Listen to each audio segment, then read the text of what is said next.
langsung saja di sini saya akan menjelaskan tentang materi analisis laporan keuangan untuk 1 semester ke depan. Nah, langsung saja di sini di pembahasan pertama, yaitu di bab 1, kita membahas tentang jenis dan komponen laporan keuangan. Nah, jenis laporan keuangan itu sendiri, yang pertama ada laporan perubahan modal. Laporan perubahan modal ini laporan yang berisi jumlah dan jenis modal yang dimiliki pada saat ini. Laporan ini dibuat bila memang ada perubahan modal.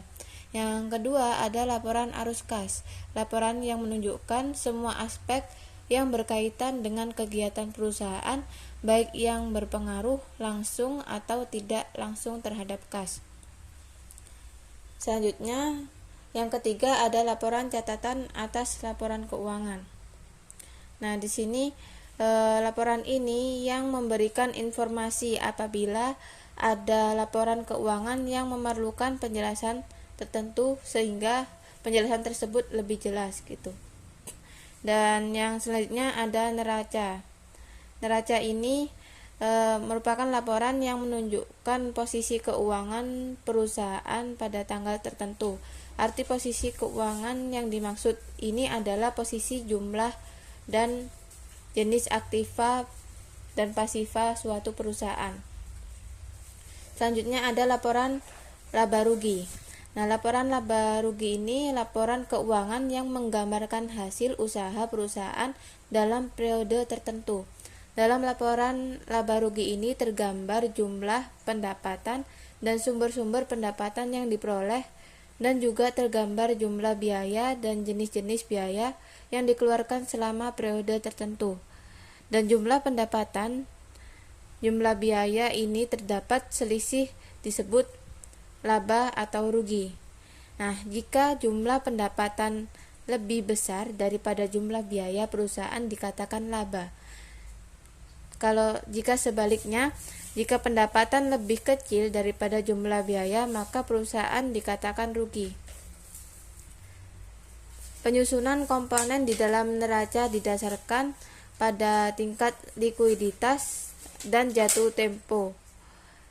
Artinya, penyusunan komponen neraca harus didasarkan likuiditasnya atau komponen yang paling mudah dicairkan. Selanjutnya kita bahas yang bab kedua, yaitu analisis laporan keuangan. Nah, analisis laporan keuangan itu sendiri yaitu suatu proses penguraian data informasi yang terdapat dalam laporan keuangan menjadi komponen-komponen tersendiri, menelaah setiap komponen dan mempelajari hubungan antar komponen tersebut dengan menggunakan teknik analisis tertentu agar diperoleh pemahaman yang tepat dan gambaran yang komprehensif tentang informasi tersebut.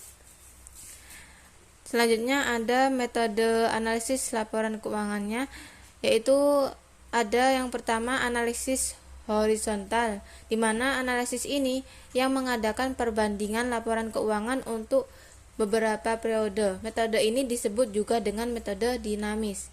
Selanjutnya ada analisis vertikal, di mana analisis ini apabila laporan keuangan yang dianalisis meliputi satu periode, yaitu dengan membandingkan antar pos dalam laporan keuangan tersebut, sehingga hanya akan diketahui keadaan keuangan atau hasil operasi pada saat itu saja. Analisis vertikal ini disebut juga sebagai metode analisis yang statis, karena kesimpulan yang dapat diperoleh hanya untuk periode itu saja tanpa mengetahui perkembangannya. Selanjutnya ada teknik dari analisis laporan keuangan, yaitu yang pertama ada mengumpulkan data keuangan dan data pendukung yang diperlukan selengkap mungkin, baik untuk satu periode maupun beberapa periode. Yang kedua ada melakukan pengukuran atau perhitungan-perhitungan dengan rumus-rumus tertentu sesuai dengan standar yang biasa digunakan secara cermat dan teliti, sehingga hasil yang diperoleh benar-benar tepat. Yang ketiga ada melakukan perhitungan dengan memasukkan angka-angka yang ada dalam laporan keuangan secara cermat. Dan yang keempat, ada memberikan interpretasi terhadap hasil perhitungan dan pengukuran yang telah dibuat. Dan yang kelima, ada membuat laporan tentang posisi keuangan perusahaan. Yang keenam, memberikan rekomendasi yang dibutuhkan sehubung dengan hasil analisis tersebut.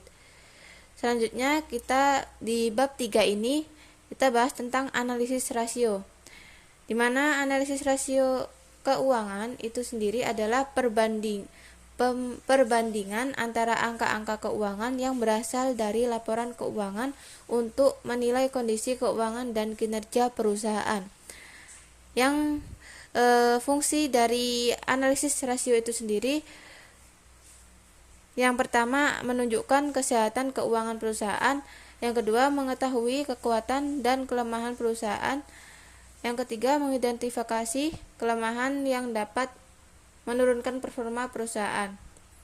Yang keempat, membandingkan kinerja perusahaan dengan perusahaan lain dalam industri yang sama. Yang kelima, membantu menentukan langkah-langkah perusahaan dalam periode selanjutnya. Yang keenam, membantu pengambilan keputusan. Yang ketujuh, memonitor kesehatan keuangan. Yang kedelapan, menilai efektivitas manajemen. Nah, di sini juga ada macam-macam dari rasio. Yang pertama ada rasio likuiditas, yang kedua ada rasio aktivitas, yang ketiga ada rasio profitabilitas, yang keempat ada rasio solvabilitas atau leverage ratio, juga yang kelima ada rasio rentabilitas atau probabilitas. Nah, di sini juga ada analisis penggunaannya, yaitu analisis rasio keuangan adalah alat untuk menilai kinerja keuangan perusahaan dengan membandingkan data keuangan pada laporan keuangan. Nah, analisis ini dapat digunakan untuk mengetahui kesehatan keuangan perusahaan, mengidentifikasi kelemahan perusahaan, membandingkan kinerja perusahaan dengan perusahaan lain di sektor yang sama, membantu menentukan langkah-langkah perusahaan di masa depan, membantu investor mengidentifikasi potensi risiko dan peluang investasi, menggambarkan pertumbuhan keuangan perusahaan dari tahun ke tahun. Nah, di sini juga ada analisis pembandingnya, yaitu analisis pembanding rasio keuangan adalah teknik analisis laporan keuangan yang dilakukan dengan membandingkan data keuangan perusahaan secara horizontal. Analisis ini dilakukan dengan menghubungkan unsur-unsur neraca dan perhitungan laba rugi. Di sini juga ada keunggulan dan keterbatasannya. Yang pertama ini ada kita bahas keunggulannya, yaitu keunggulan dari rasio sendiri itu dapat digunakan untuk menganalisis kondisi keuangan perusahaan, membandingkan hubungan return dan risiko perusahaan, serta membandingkan kinerja perusahaan antar periode tertentu, periode waktu. Nah, di sini juga ada keterbatasannya, yaitu data keuangan disusun dari data akuntansi. Selanjutnya, data keuangan dapat dimanipulasi. Penggunaan tahun fiskal yang berbeda dapat menghasilkan perbedaan. Analisis rasio mengabaikan biaya modal perusahaan. Analisis rasio tidak dapat digunakan secara terpisah, melainkan harus dikombinasikan dengan rasio atau metrik keuangan lain. Analisis rasio hanya dapat digunakan untuk perbandingan dengan perusahaan lain yang memiliki ukuran dan jenis yang sama. Analisis rasio tidak mengukur unsur manusia dalam suatu perusahaan. Nah, di sini juga ada hubungan antar rasionya, yaitu rasio laporan keuangan memiliki hubungan tersendiri antar rasio. Hubungan ini bisa merupakan hubungan rasio antar laporan keuangan yang satu dengan yang lain, atau hubungan dalam komponen dalam satu laporan keuangan. Hubungan tersebut dapat bersifat positif maupun negatif tergantung dari rasio keuangannya. Nah, di sini juga ada analisis kondisi keuangan, yaitu proses untuk mengevaluasi kondisi keuangan perusahaan termasuk stabilitas, profitabilitas, dan kelangsungan bisnis. Selanjutnya kita bahas yang bab keempat, yaitu rasio likuiditas. Nah, rasio ini adalah rasio keuangan yang digunakan untuk mengukur kemampuan perusahaan dalam membayar kewajiban jangka pendeknya. Nah, di sini memiliki tujuan dan manfaat, yaitu untuk mengukur kemampuan perusahaan dalam membayar kewajiban jangka pendek yang akan segera jatuh tempo. Yang kedua, ada membantu perusahaan memenuhi kewajiban jangka pendek seperti pajak dan hutang usaha. Yang ketiga, membantu pemilik perusahaan menilai kemampuan manajemen dalam mengelola dana. Yang keempat, membantu manajemen memantau ketersediaan kas khususnya untuk memenuhi kewajiban yang akan segera jatuh tempo. Selanjutnya kita bahas tentang macam-macam dari rasio likuiditas, yaitu di sini ada rasio lancar, di mana rasio ini dihitung dengan membandingkan aktiva lancar dengan utang lancar. Yang kedua ada rasio cepat, di mana rasio ini dihitung dengan membandingkan aktiva lancar dengan kewajiban lancar, namun tidak termasuk inventaris perusahaan. Nah, di sini juga ada rasio kas, di mana rasio ini dihitung dengan membandingkan kas dan efek dengan utang lancar. Nah, di sini selanjutnya ada juga aplikasi analisis rasio likuiditas. Nah, salah satu aplikasi yang dapat digunakan untuk menganalisis rasio likuiditas ini adalah aplikasi analisis rasio likuiditas pada laporan keuangan yang berbasis desktop. Selanjutnya kita bahas yang bab kelima, yaitu rasio solvabilitas. Rasio ini memiliki metrik untuk menilai kemampuan perusahaan dalam membayar kewajiban utang, baik jangka pendek maupun jangka panjang. Rasio ini juga bisa diartikan sebagai ukuran kesehatan keuangan perusahaan. Nah, di rasio solvabilitas ini memiliki tujuan dan manfaat, yaitu untuk mengetahui posisi perusahaan dalam memenuhi kewajiban kepada pihak lain seperti kreditur. Yang kedua, mengetahui kemampuan perusahaan dalam membayar utang beserta bunganya. Yang ketiga, mengetahui seberapa besar aktiva perusahaan yang dibiayai oleh utang. Yang keempat, mengetahui keseimbangan nilai aktiva terhadap modal perusahaan. Yang kelima, mengetahui modal perusahaan yang dapat dijadikan jaminan utang jangka panjang. Yang keenam, mengetahui pengaruh utang terhadap pengelolaan aset.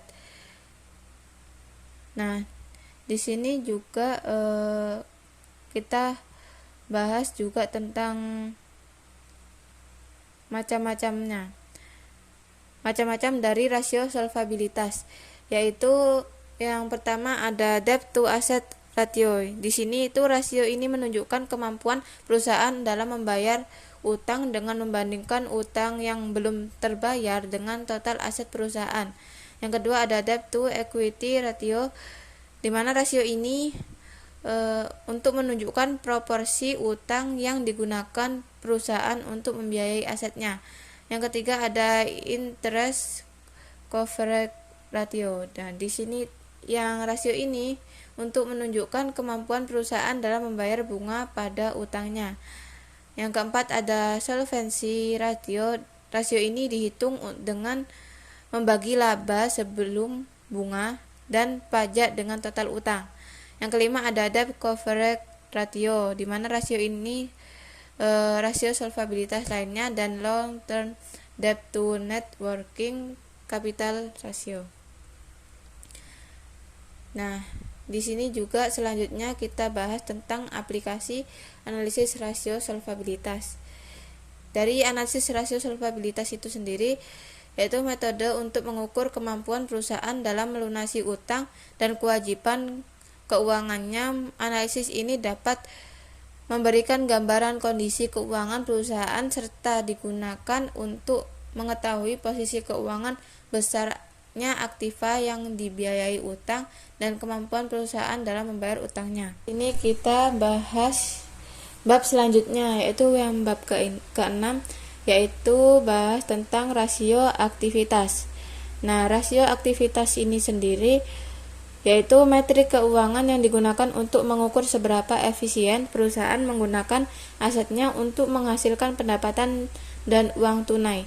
Rasio aktivitas ini juga dikenal sebagai rasio efisiensi atau rasio perputaran, di mana rasio aktivitas ini memiliki manfaat dan tujuan untuk mengetahui kinerja perusahaan, membandingkan kinerja perusahaan, mengetahui efisiensi penggunaan aset, juga ini mengetahui efektivitas aset tetap,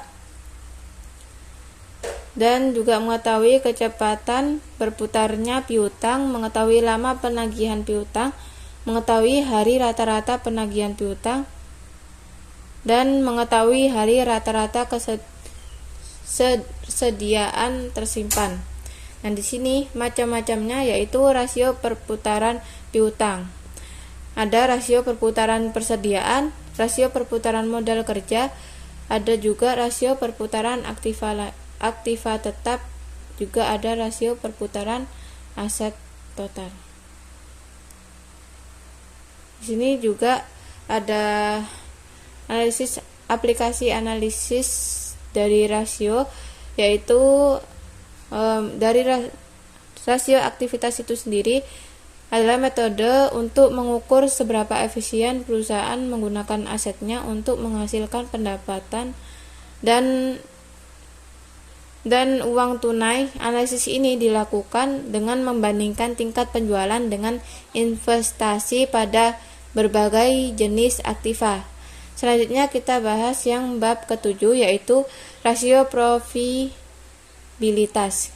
Nah, di rasio ini adalah metrik keuangan yang digunakan untuk mengukur kemampuan perusahaan dalam menghasilkan keuntungan atau laba dari pendapatannya. Rasio ini merupakan salah satu dari 5 elemen rasio finansial yang harus dimiliki oleh perusahaan.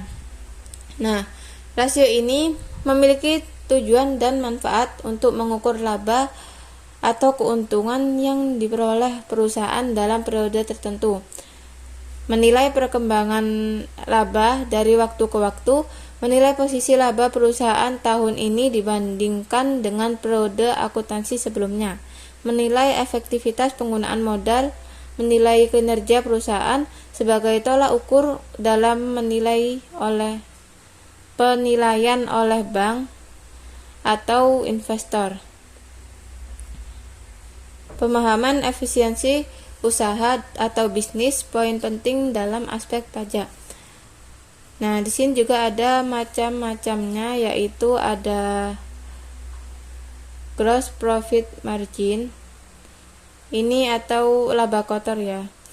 Terus juga ada margin laba bersih, ada juga return on equity, ada juga return on sales, ada return on investment, ada earning per share, ada juga return on capital employed.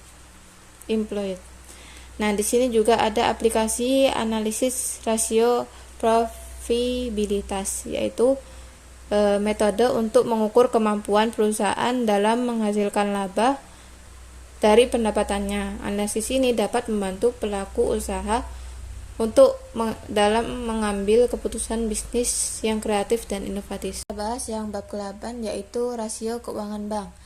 Rasio ini sendiri merupakan alat untuk menilai kinerja usaha bank dalam suatu periode akuntansi.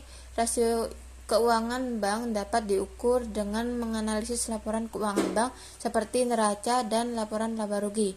Nah, penggunaan rasio keuangan bank ini sendiri, beberapa rasio keuangan bank yang umum digunakan diantaranya yaitu rasio solvabilitas atau kecukupan modal, rasio profitabilitas, ada rasio likuiditas, ada margin bunga bersih, juga penyisihan kerugian kredit, juga ada rasio efisiensi.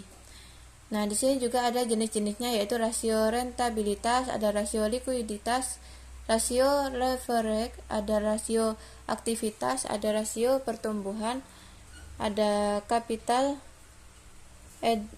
adequacy ratio, ada juga non-performing loans, ada penghapusan dan penyisian aktiva produktif, juga ada loan deposit ratio, juga ada net interest margin.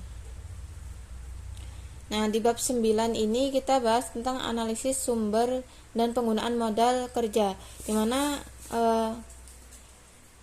dari modal kerja ini sendiri merupakan modal bersih yang digunakan perusahaan untuk membiayai kegiatan perusahaan sehari-hari yang memiliki tujuan, yaitu modal kerja penting bagi kelangsungan operasional perusahaan karena memiliki beberapa fungsi, diantaranya membiayai operasional sehari-hari seperti pembelian bahan baku, pembayaran gaji karyawan, dan pengadaan persediaan barang, memenuhi kewajiban jangka pendek seperti pembayaran bunga dan pajak, menjaga likuiditas dan menghindari masalah keuangan, memastikan perusahaan dapat beroperasi secara efisien karena barang dan jasa yang dibutuhkan selalu dapat dipenuhi, memastikan perusahaan memiliki persediaan yang cukup untuk melayani konsumen, melindungi perusahaan dari krisis modal kerja. Nah, di sini juga ada jenis-jenisnya, yaitu ada modal kerja permanen, di mana modal kerja ini yang harus tetap ada dalam perusahaan untuk menjalankan fungsinya. Yang kedua ada modal kerja variabel, di mana modal kerja yang nilainya berubah-ubah sesuai dengan perubahan keadaan. Nah, di sini juga ada modal kerja variabel dibagi menjadi 3 golongan, yaitu seasonal working capital, di mana perubahan tergantung pada fluktuasi musim. Yang kedua ada perubahan ditentukan oleh fluktuasi konjungtur. Yang ketiga perubahannya biasanya tergantung pada kondisi darurat yang tak bisa diprediksi. Nah, di sini ada sumber-sumber modal kerja, di mana yang pertama ada hasil operasi perusahaan, keuntungan penjualan surat-surat berharga, ada penjualan saham, ada penjualan aktiva tetap, penjualan obligasi, pinjaman, dana hibah. Nah, di sini juga ada penggunaan modal kerja. Yang pertama ada modal kerja digunakan untuk memenuhi kebutuhan likuiditas perusahaan. Artinya likuiditas perusahaan sangat tergantung kepada manajemen modal kerja. Yang kedua ada dengan modal kerja yang cukup, perusahaan memiliki kemampuan untuk memenuhi kewajiban pada waktunya.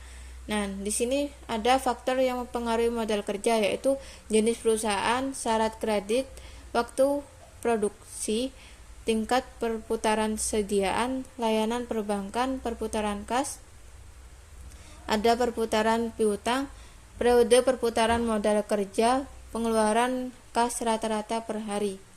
Nah, laporan sumber dan penggunaan modal kerja ini sendiri akan membantu manajer keuangan untuk menjalankan operasional perusahaan dalam menentukan jumlah dana yang harus tersedia untuk melihat asal sumber dana untuk didapat. Yang bab ke-10 analisis pengkreditan, di mana arti penting dari kredit itu sendiri untuk merangsang kedua belah pihak dengan tujuan pencapaian kebutuhan dari bidang usaha maupun kehidupan sehari-hari. Nah, fungsi dari kredit ini sendiri untuk membantu masyarakat memenuhi kebutuhan, baik kebutuhan konsumtif maupun produktif. Membantu masyarakat melakukan pembelian besar yang biasanya tidak mampu dibeli jika membayar tunai. Nah, di sini juga ada meningkatkan daya beli masyarakat tanpa harus menunggu sampai memiliki uang tunai yang cukup, membantu masyarakat membayar secara bertahap, juga membantu memulai atau mengembangkan usaha, membantu meningkatkan peredaran uang, membantu memotivasi kemajuan usaha. Di sini juga ada macam-macam dari kredit, yaitu macam-macam ini bisa dibedakan berdasarkan tujuannya, jangka waktu dan kegunaannya. Di antaranya ada kredit produktif, ada juga kredit konsumtif, ada kredit jangka panjang, ada kredit pertanian, ada kredit pembeli, ada kredit modal kerja, dan juga ada kredit investasi. Nah, perhitungan kebutuhan kredit ini yaitu dari pertumbuhan penjualan, ada juga perputaran piutang, perputaran persediaan, perputaran utang kas yang tersedia pada periode sebelumnya. Di sini juga ada prinsip dari kredit, yaitu prinsip yang digunakan dalam pemberian kredit adalah 5C dan 7P. Di mana 5C ini yaitu prinsipnya terdiri dari karakter, capacity, capital, condition, dan collateral. Nah, analisis 5C ini digunakan untuk menilai seberapa layak calon debitur dan menentukan waktu yang tepat untuk diberutang. Yang 7P ini yaitu prinsip 7P terdiri dari personality, party, purpose, ada prospect, payment, ada profitability, juga ada protection. Tuh. Jadi di sini juga kita bahas yang bab ke-11 yaitu analisis laba kotor, di mana analisis ini yang dilakukan untuk mengetahui jumlah laba kotor suatu perusahaan dari periode ke periode. Nah, faktor yang mempengaruhi laba kotor atau faktor yang mempengaruhi laba kotor adalah harga jual, jumlah barang yang dijual, harga pokok penjualan. Nah, di sini ada manfaat analisis laba kotor. Nah, di sini mengetahui penyebab naik atau turunnya harga jual.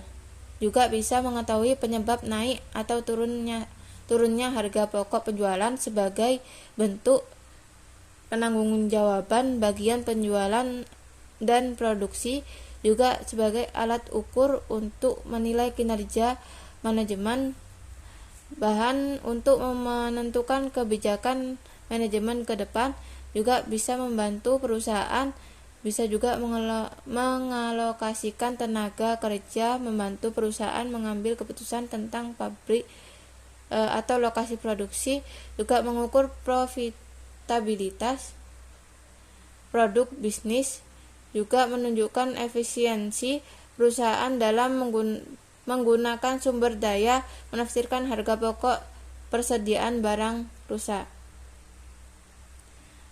Nah, selanjutnya kita bahas juga aplikasi analisis laba kotor, yaitu analisis dari laba kotor itu sendiri. Kegiatan membagi-bagi elemen laba kotor menjadi bagian yang lebih kecil untuk mengetahui penyebab selisih laba kotor dan hubungan antar elemen tersebut. Nah, ini di bab terakhir ini kita bahas tentang analisis titik impas, di mana dari analisis ini titik impas ini sendiri sama juga nama lainnya break even point. Nah, di sini adalah cara untuk mengetahui volume penjualan minimum agar sebuah usaha tidak mengalami kerugian atau mendapat pendapatan laba. BEP yaitu break even point, juga dikenal sebagai titik impas. Nah, di sini juga ada kelemahannya, yaitu analisis break even point hanya berlaku untuk perusahaan yang memproduksi atau menjual satu jenis barang. Analis break even point tidak memperhitungkan persaingan. Analisis BEP tidak memprediksi permintaan. Analisis BEP bergantung pada data yang akurat. Jadi analisis break even point dianggap sederhana.